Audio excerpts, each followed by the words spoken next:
Ah, le français et ses petits pièges. Un des plus classiques, c'est la différence entre quoique en un mot et quoique en deux mots.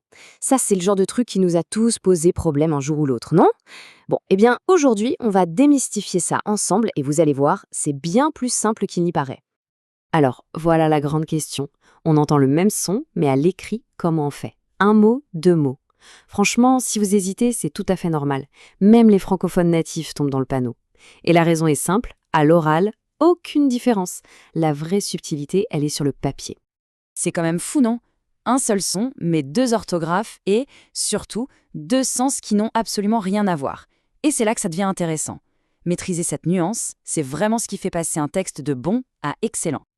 Allez, c'est parti, on plonge dans le premier cas.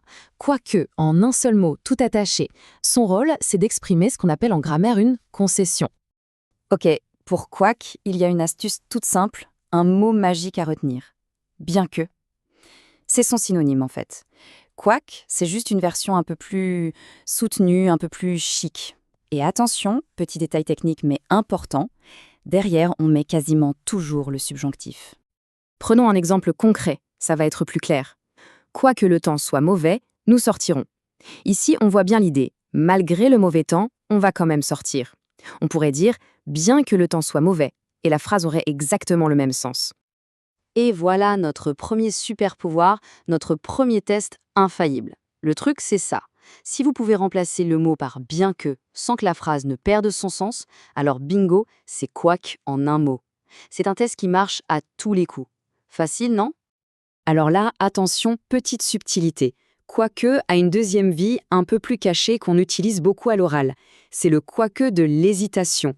Imaginez la scène. Je pense que je vais marcher jusqu'à la gare, quoique.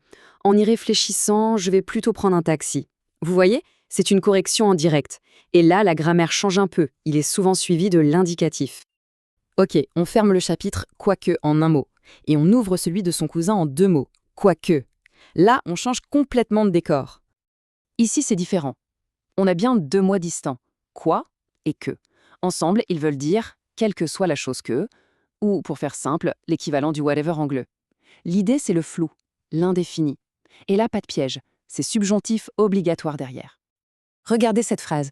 Quoi que tu fasses, reste honnête. Ça veut bien dire, peu importe la chose que tu fais, quelle qu'elle soit, l'important c'est de rester honnête. L'idée du whatever, du peu importe ce que, est très claire ici. Et voilà le deuxième test, le pendant du premier. C'est un peu plus long à dire, mais c'est tout aussi efficace.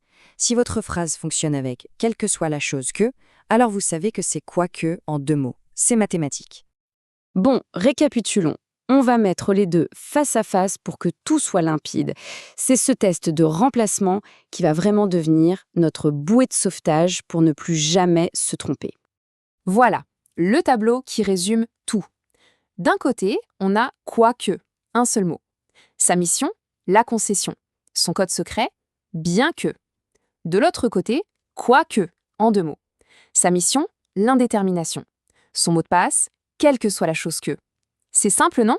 Deux fonctions, deux tests. En fait, il n'y a qu'une seule chose à retenir de tout ça, c'est vraiment ceci, c'est la clé ultime. La prochaine fois que vous avez un doute, arrêtez-vous 2 secondes et faites le test. Est-ce que je peux dire bien que? Hop, c'est quoi que? Est-ce que je peux dire quelle que soit la chose que? Pim, c'est quoi que? Allez, assez parlé, place au jeu. Voyons voir si la méthode fonctionne. Petit test, c'est à vous de jouer maintenant. Alors, on se lance. La phrase est « très jeune, il est responsable ». Un mot? Deux mots? Prenez une seconde, faites tourner le petit test dans votre tête. On remplace par quoi? Bien que ou quelle que soit la chose que. Le verdict est « quoique », en un seul mot, bien sûr. Et pourquoi? Parce que notre test magique fonctionne à merveille. On peut parfaitement dire « bien qu'il soit très jeune, il est responsable ». Le sens est identique, c'est bien une concession. Alors, vous aviez trouvé? Et voilà, ce n'était pas si sorcier finalement. Ce qui semblait être une montagne de grammaire se résume en fait à une astuce toute simple. Maintenant que cette clé est dans votre poche, la vraie question c'est quels horizons ça vous ouvre? Quel texte allez-vous aborder ou même écrire avec beaucoup plus d'assurance?